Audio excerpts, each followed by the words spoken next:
पौनों का जन्म एक पहेली है। काफ़ी कहानियां हैं पर कौन सी सच पता नहीं। आओ सुनते हैं उनमें से ही कुछ कहानियां यहाँ के सबसे खास 5 दड़ियल पौनों से।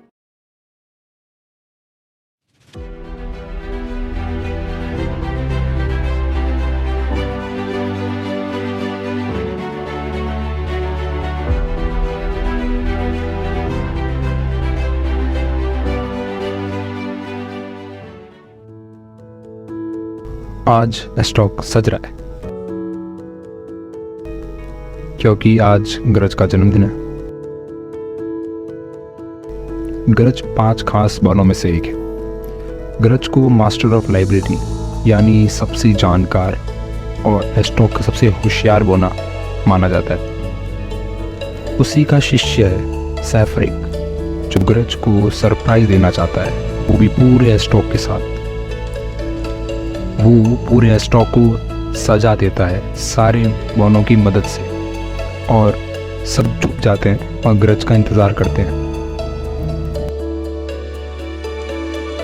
जैसे ही गरज लाइब्रेरी से बाहर आता है, सब उसे जन्मदिन की बधाई देते हैं।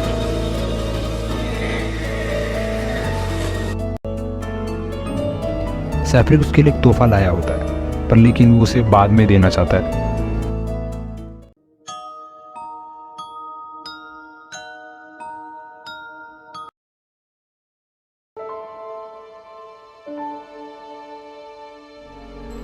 गरज को बच्चे बहुत पसंद है और बच्चों को भी गरज बहुत पसंद, क्योंकि उसकी लंबी दाढ़ी की वजह से और उसके व्यवहार और उसकी मुस्कान की वजह से।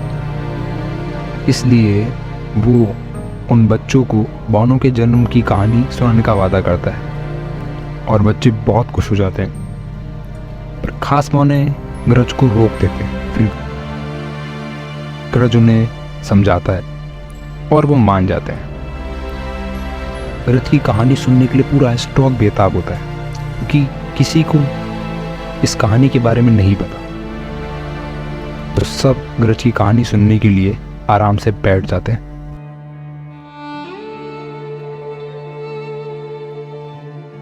बहुत समय पहले, जब स्टॉक का अंश भी नहीं था, तब यहाँ एक गांव हुआ करता था। उसमें काफी इंसान रहते थे। उसी गांव के एक परिवार में एक औरत को बच्चा नहीं हो रहा था। उसका नाम था रानी। उसके पति का नाम था रूप। उन लोगों ने बहुत कोशिश की, गांव वालों से पूछा, वैद्यों से पूछा, विद्वानों से पूछा, पर कुछ नहीं हुआ। नियति कुछ और ही चाहती थी।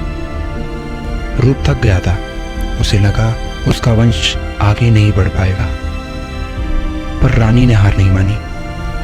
वो तपस्या करने लगी ताकि उसकी आवाज, उसकी पुकार, उसकी दुआ कोई सुने, पर कुछ नहीं हुआ। जब वो थक हार कर घर आई और उसने देखा कि उसके पति ने दूसरी शादी कर ली थी ताकि उसका वंश आगे बढ़ सके, रानी को बहुत गुस्सा आया।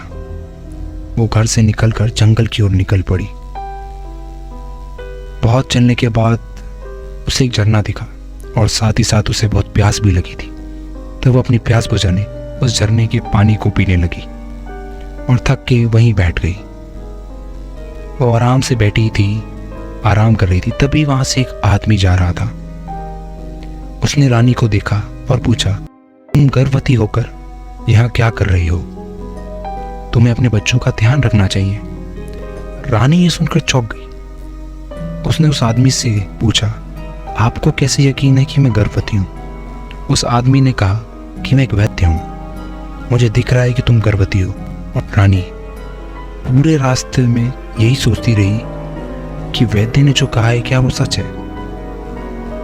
पर रानी अब उस घर नहीं जा सकती थी, तो वो अपनी बहन के घर रहने लगी।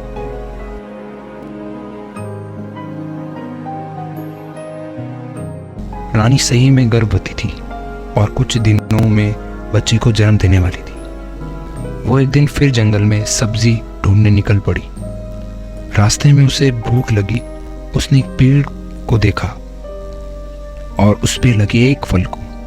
रानी को अजीब तो लगा कि इतने बड़े पेड़ पर एक फल कैसे, और वो पेड़ बहुत अलग था, बहुत खूबसूरत।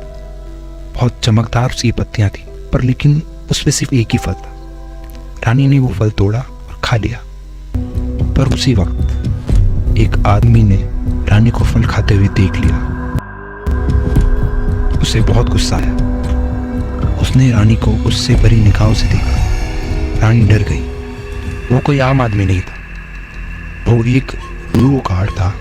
यानी उसने अपनी सारी शक्ति उस पेड़ में डाल दी थी और उस इकलौते फल में उसकी आत्मा थी। उस फल में बहुत शक्ति थी, पर वो अब रानी में जा चुकी थी।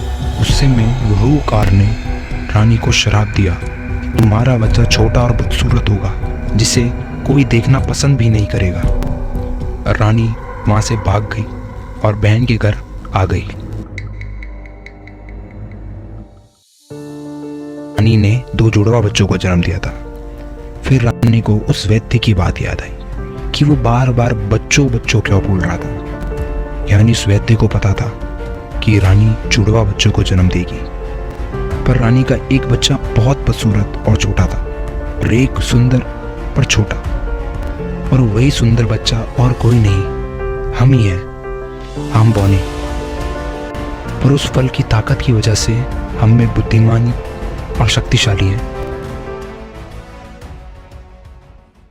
उसी वक्त एक बच्चे ने घर से पूछा कि दूसरे बच्चे का क्या हुआ।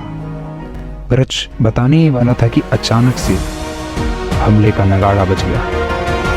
पेस्टॉक पर हमला हुआ।